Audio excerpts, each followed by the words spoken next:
BJP സ്ഥാനാർത്ഥി പട്ടിക ഇന്ന് വൈകുന്നേരം പ്രഖ്യാപിക്കും. പത്തനംതിട്ടയിൽ ബി.ജെ.പി സംസ്ഥാന അധ്യക്ഷൻ പി.എസ്. ശ്രീധരൻപിള്ള സ്ഥാനാർത്ഥിയാകുമെന്ന് ഏറെക്കുറെ ഉറപ്പായി കഴിഞ്ഞു. തൃശൂരിൽ മത്സരിക്കാൻ തുഷാർ വെള്ളാപ്പള്ളിയോട് ബി.ജെ.പി നേതൃത്വം നിർബന്ധിക്കും. സ്ഥാനാർത്ഥി നിർണയത്തിലെ തർക്കം പരിഹരിക്കാൻ ബി.ഡി.ജെ.എസ് അധ്യക്ഷൻ തുഷാർ വെള്ളാപ്പള്ളി ബി.ജെ.പി ദേശീയ നേതൃത്വവുമായി ഇന്ന് ചർച്ച നടത്തും. സീറ്റുകൾ വെച്ചുമാറുന്ന കാര്യവും ബി.ഡി.ജെ.എസുമായി ചർച്ച ചെയ്യും. പത്തനംതിട്ടയിൽ തൃശൂര് നഷ്ടമായ കെ സുരേന്ദ്രന് ഏത് സീറ്റ് നൽകുമെന്നതാണ് ചർച്ചകളിൽ കീറാമുട്ടിയായി തുടരുന്നത്. പാലക്കാട് ശോഭാ സുരേന്ദ്രൻ മത്സരിക്കാനിടയില്ല. കഴിഞ്ഞ ദിവസം സ്ഥാനാർത്ഥി പട്ടികയ്ക്ക് അന്തിമ രൂപം നൽകാൻ പി.എസ്. ശ്രീധരൻപിള്ളയും കുമ്മനം രാജശേഖരനും ഉൾപ്പെടെയുള്ള നേതാക്കൾ ദില്ലിയിലെ ബി.ജെ.പി ആസ്ഥാനത്ത് എത്തിയിരുന്നു. തൃശൂർ, പാലക്കാട് സീറ്റുകളെ ചൊല്ലിയാണ് ബി.ജെ.പി ചർച്ച വഴിമുട്ടി നിന്നത്. തൃശൂർ, പത്തനംതിട്ട സീറ്റുകളെ ചൊല്ലിയാണ് ബി.ജെ.പിയിൽ ചർച്ച വഴിമുട്ടി നിന്നത്.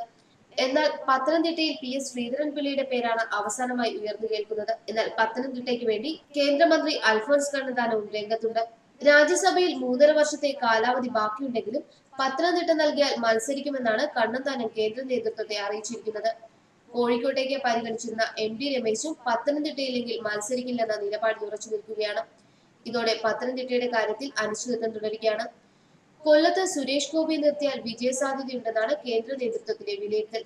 കേന്ദ്ര നേതൃത്വം നിർബന്ധിച്ചാൽ മത്സരിക്കുമെന്ന് വ്യക്തമാക്കി സുരേഷ് ഗോപി, പക്ഷേ ചർച്ചകൾക്ക് ശേഷമേ മണ്ഡലം സംബന്ധിച്ച് തീരുമാനമെടുക്കൂ എന്ന് വ്യക്തമാക്കിയിട്ടുണ്ട്. പത്തനംതിട്ട സീറ്റിൽ മത്സരിക്കാൻ സന്നദ്ധത അറിയിച്ച് ശ്രീധരൻപിള്ളയും അൽഫോൺസ് കണ്ണന്താനവും രംഗത്തെത്തിയതോടെ ഈ സീറ്റിന്റെ കാര്യത്തിലും അനിശ്ചിതത്വം തുടരുകയാണ്.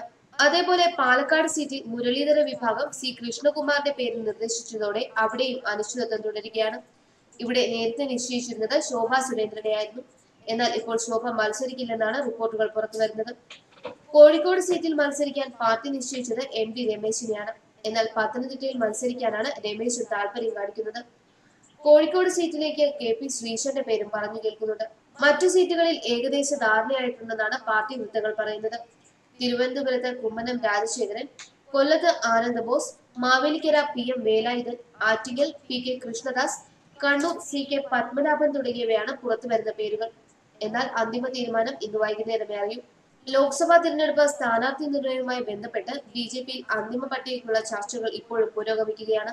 ന്യൂസ് ഡെസ്ക് മലയാളി വാർത്ത.